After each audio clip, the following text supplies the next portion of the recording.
L-ħġir arroganti tal-oppożizzjoni nazzjonalista ikkonferma oħra kif din moħħa biss biex timmina, tiskredita u tattakka kull ma jagħmel Gvern Laburista, irrispettivament jekk il-ħidma l-proġetti li jitwettqu ikunux fl-aħjar interess taċ-ċittadini.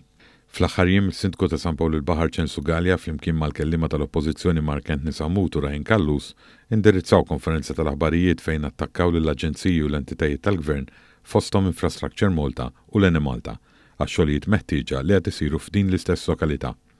Dawn jinkludu toroq li jinbnew mill-ġdid, tisħiħ fis-sistemi ta' taħt l-art u titjib fil-bankini. Ħafna minn dan ix-xogħol isir matul il-lejl fejn il-vetturi fit-toroq ikun minimu u jitnaqqas kemm jista' jkun l-inkonvenjent ta' fost il-ġimgħa.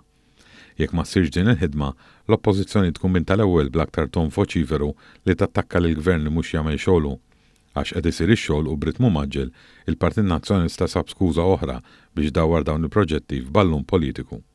Jirriżulta li l-One News li minn hekk is-Sindku ex-Ministru Nazzjonalista Ċensu Galea ħalla fi stat diżastruż apposta numru ta' toroq li jaqgħu taħt ir-responsabbiltà tal-Kunsill li jmexxi.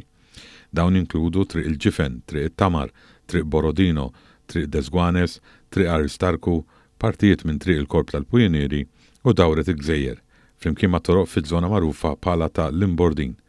Numru ta' appelli mir residenti biex isir il-manutenzjoni meħtieġa mill-Kunsill u jkollhom l-aċċess bażiku biex jitlu f'darhom waqgħu fuq widnejn torox. Minkejja li ppruvaw jagħmlu diversi tentattivi biex jikkomunikaw mas-Sindku, daw ġew injorati dejjem. Residenti li tkellmu One News sostnew li mhux jifhmu tkaxkir ta' sajn tas-Sindku waqt li spjegaw li l-istat ta' wħud minn dawn it-toroq tant iddeterjora lanqas biss tista' taċċesshom b'karozza.